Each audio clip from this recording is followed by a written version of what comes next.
you're having an argument with your partner, and you say, you're a stupid person, and you've always been a stupid person, and as far as I can tell, as far into the future as I can see, you're going to remain a stupid person. So what are they supposed to do? What are they going to do when you say that? They're going to cry, like if you mean it. They're going to get angry, if you mean it. And they're not going to like you very much. And why is that? Well, it's like, it's assault, basically. The only way, really, the only thing that you can do in a situation like that is walk away, ignore it, respond in kind, or it degenerates into violence. That's it. Because there's no discussion. You haven't left the person anywhere to go. You've gone right to the top of their hierarchy and said everything about you is wrong. And worse than that, all the mechanisms that we could use to correct it won't work. So, those are fighting words. So don't do that unless you want to have a fight.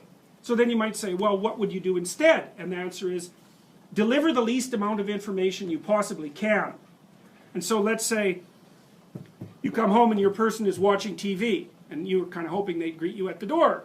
You shouldn't break down into tears and say, you're a stupid person, you've always been a stupid person, and you're going to be a stupid person in the future. You should say, I have this peculiarity, and that is that when I come home, I don't have enough confidence to just be happy. I would like you to come and say, just shut the TV off for 2 minutes, come to the front door and say, hello, and then you can go back and watch your TV. Would it be okay if you did that? And they'll think, well, you'll have to pay for it somehow. But then they'll probably do it. And so, but the thing is you got to specify the routine that you want transformed at the highest possible level of resolution, and you want to recommend the minimal necessary change that will satisfy you. So you can't say, if you loved me, you'd know how to greet me at the door. Ha, not helpful, because they're stupid. Right? And so are you. So you have to spell it out. It's like, what do you want? Exactly. What would make you satisfied?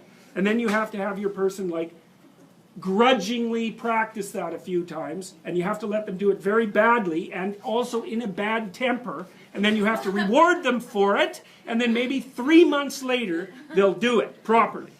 So you need to know that, because that's what people are like. It's very hard for them to learn new things, and they're very resistant to it, but they're very responsive to reward.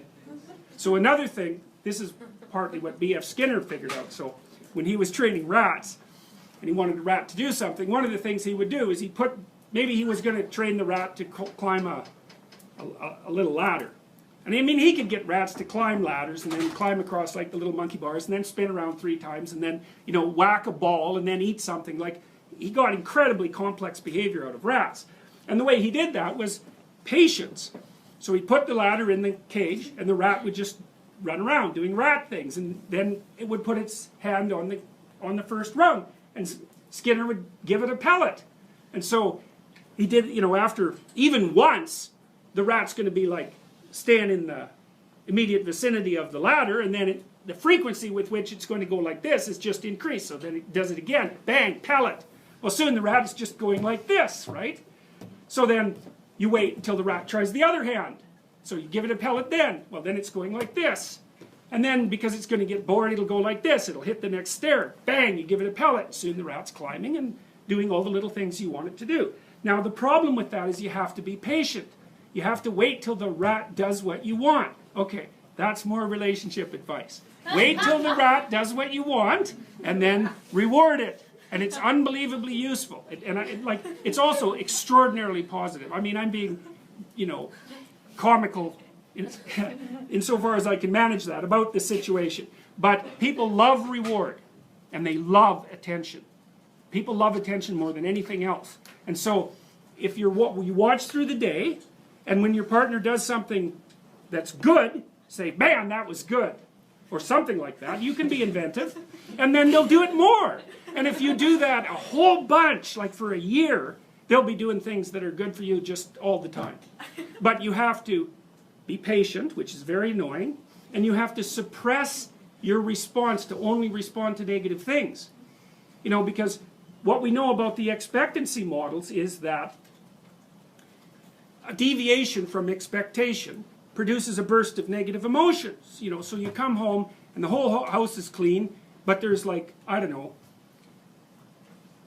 the dog has shed on the rug or something and the person overlooked that. It's like, you're not going to see the clean house, you're going to see the rug with the dog fur on it. You're going to say, why didn't you clean up the rug with the dog fur? And they're going to say, good luck getting me to clean up the house again. And, you know, because the thing is the exception stands out. And what's done doesn't. And the reason for that is you can just ignore what's done. Because it's done. It doesn't get in your way. So it gets invisible really quickly.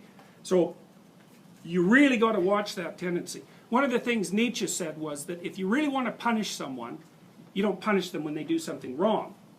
Because they expect that. That's not a punishment. They expect that. They might even be relieved by it. You want to punish them when they do something right. Because then you'll really hurt them. And so that's something to think about. If you're in a relationship, man, if someone's done something right, do not punish them. You do that 2 or 3 times, and that's it, man. You're not going to get them to do that anymore. So, judiciousness. Watch what they're doing. If something happens that's good, notice it. And, you know, if they've done a bunch of things, don't concentrate on the things they did wrong. That's not smart. It's really hard on them, too. Like, in some sense, this sounds manipulative and selfish, you know, because I'm teaching you how to train your partner. But you should also teach them how to train you. Because it would be really nice if you could come home and the person would say, well, what did you do today? And you say, you know, here's a bunch of things I did. And they say, well, this looks really good, and that was great, and why don't you do some more of that? And you're like, oh boy, it was a great day. And so, you know, you can train them to train you properly. And that's a really helpful thing, especially if you do it over a few years. You know, that's how you have a good relationship, because you're both clueless as hell to begin with. You don't know even what would make you happy, much less what would make the other person happy. And so you got to figure these things out bit by bit, and then you have to inform each other, and then you have to be patient enough to let your partner do these things really badly. I'll give you another example. Sometimes I see couples sporadically in my clinical practice. I'm not a couples counselor. And so, but sometimes when I'm working with someone, there's an issue that needs to be discussed with both people, because otherwise it's just stupid.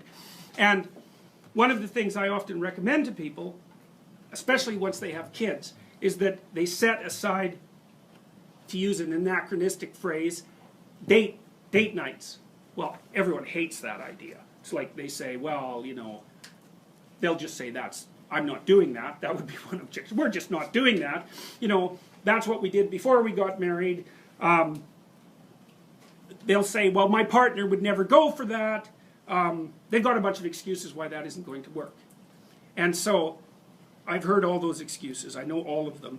And then maybe I convince them, yeah, sure, I know this is stupid. It's awkward. It's artificial. That's okay, just try it once. So then they go and try it, and then they come back and they say, we had an absolutely miserable time. Really, we had a miserable time. We couldn't agree on what movie to go to, and then, you know, she took me to her movie, and I really didn't like it, and so we fought all the way home. We're never doing that again. And I say, well, really, you've got 30 years, 400 days, that's 12,000 days. Okay, so you're not going to do that. You're going to spend the next 12,000 days without having any real romantic evenings and interactions with your spouse. That's your plan. And I like doing arithmetic with my clients. Hey, they hate that. They hate arithmetic. It's like, well, no, that sounds like a bad idea. I said, okay, well, would you like some romance in your life, or are you just done with that? Well, really, like, you know, people can go for a long time with no romance at all. Say, well, no, maybe we'd like some of that. Well, how much? Once a year? Well, no. Once a month? Well, no. Once every 2 weeks? Well, sometimes people are really busy. It's like, okay, that beats the hell out of 0. Once a week, twice a week. Okay, whatever. We're gonna start with a range. Okay, what would a good evening look like? Like, if you could both get exactly what you wanted, what would it look like? Well, then they have to think about that, because the previous theory was, my stupid partner should know what I like, and that's what the partner is thinking too. It's like, good luck with that, because no, they don't have a clue, especially if they're men, they don't have a clue. So you have to tell them what you want and how they could deliver it, and vice versa, which is very awkward and horrible. And then you have to practice it for 6 months. Because, you know, it takes a lot of practice to do something sophisticated really well. And then if you do that, it's like, poof, You got it for the rest of your life. So it's worth the aggravation. You know, and the first time the rat puts its paw up on the ladder, it's just sort of doing it accidentally. You can't expect it to do it well. And that's exactly how to view your own progress and the progress of your partners. Like, let them do it badly for a while. At least they're doing it. So, and if you think they should do it faster, well, look real hard and see how easy it is to change your own behavior. Because it's really hard to change your own behavior. Everybody says, I'm going to exercise 3 times a week. New Year's. And it's like, no one does. They buy the memberships. And then they feel guilty for having them, but they don't actually go to the gym. And that's a perfect example of how difficult it is to transform behavior.